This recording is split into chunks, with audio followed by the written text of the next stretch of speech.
नमस्कार, स्वागत करता हूँ आप सभी का आपके अपने यूट्यूब चैनल पर। मैं मोहित आनंद। आज केमिकल प्रॉपर्टीज ऑफ मेटल्स के बारे में पढ़ेंगे। वीडियो शॉर्ट रहेगी क्योंकि इस वीडियो में मैं आपको मेटल्स की केमिकल प्रॉपर्टी का एक ओवरव्यू दूंगा और उसके बाद एक एक प्रॉपर्टी पे वीडियो सेपरेटली बना के मैं अपलोड करूंगा। ठीक है, पिछली जो भी वीडियो होंगी वो इसके लिंक डिस्क्रिप्शन में मिल जाएंगे। बाकी आप चैनल को जाके विजिट करिए, नए हैं तो सब्सक्राइब करिए, वीडियो को देखिए, लाइक करिए और कोई क्वेरी है तो कमेंट ड्रॉप करिए। ठीक है, चलिए बिना किसी देरी के शुरू करते हैं मेटल्स की केमिकल प्रॉपर्टी का अपना ये सेशन।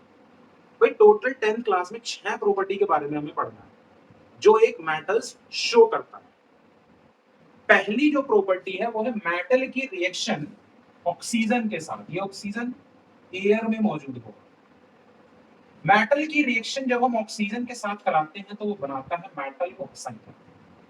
आपने मेटल ऑक्साइड का नाम बहुत जगह सुना होगा। यानी अगर मैं इसका एक बेसिक रिएक्शन देना चाहूं तो मेटल को अगर मैं M से रिप्रेजेंट कर रहा हूं और ऑक्सीजन को O2 से, तो ये क्या बनाएगा? Metal oxide MO1।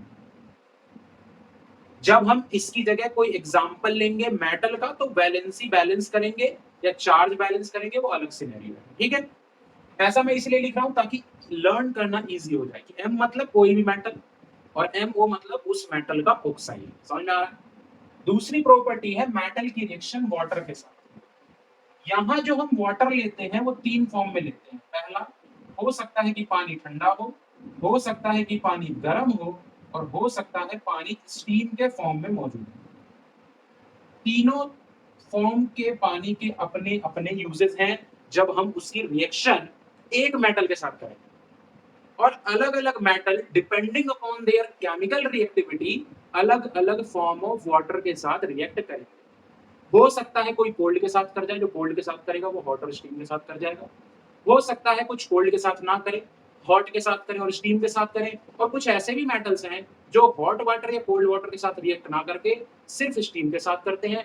And there are also some metals which do not react with water at all in any of the form। Clear है?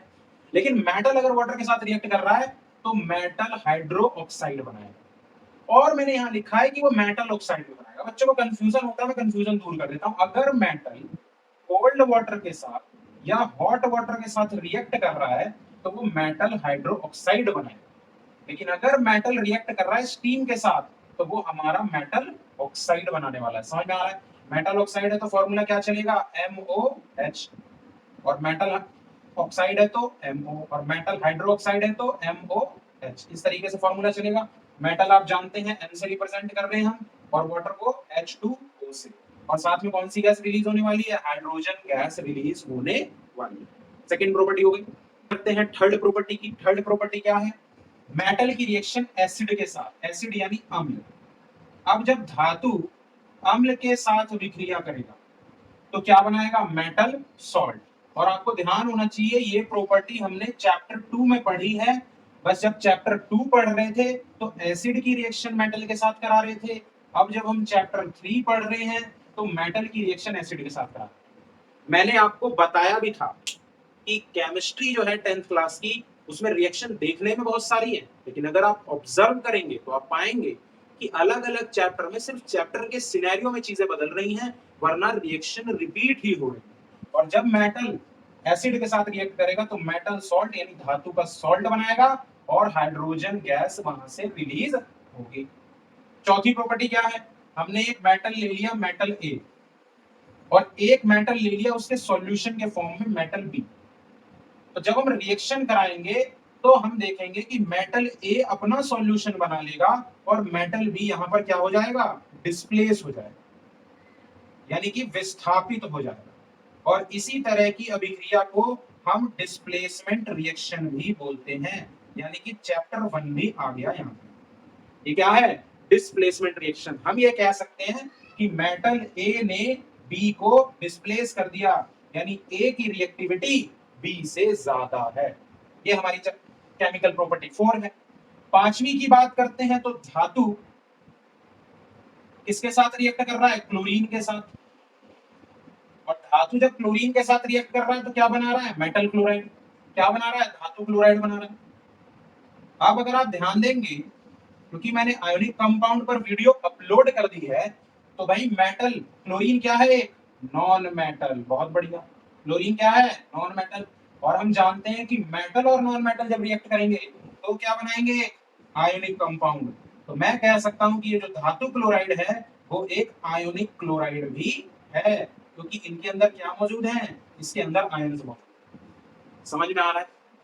अगर समझ में आ रहा है तो लाइक ठोकिए, ताकि हमारे मोटिवेशन में आपकी लाइक, आपका कमेंट, आपका सब्सक्राइब करना चैनल को ही हमारे लिए मोटिवेशन है। और अगर किसी तरह की दिक्कत है तो कमेंट ड्रॉप करना पड़ेगा, तभी हमें पता लगेगा कि हम कहाँ कम रह जा रहे हैं या हम कहाँ आपसे कनेक्ट नहीं कर रहे। समझ में आ रहा है? सिक्स्थ प्रॉपर्टी की बात कर रहे हैं, तो धातु की अभिक्रिया करवाएंगे किसके साथ, हाइड्रोजन के साथ। किसके साथ, हाइड्रोजन के साथ। और ये बनाएगा धातु हाइड्राइड। क्या बनाएगा, धातु हाइड्राइड। अब ये भी आप कह सकते हो कि क्या है, एक आयोनिक हाइड्राइड। क्या है, आयोनिक हाइड्राइड, क्योंकि हाइड्रोजन क्या है, एक नॉन मेटल। और मेटल नॉन मेटल रिएक्ट करेंगे तो बताइए, आपको समझदार हो चुके हो।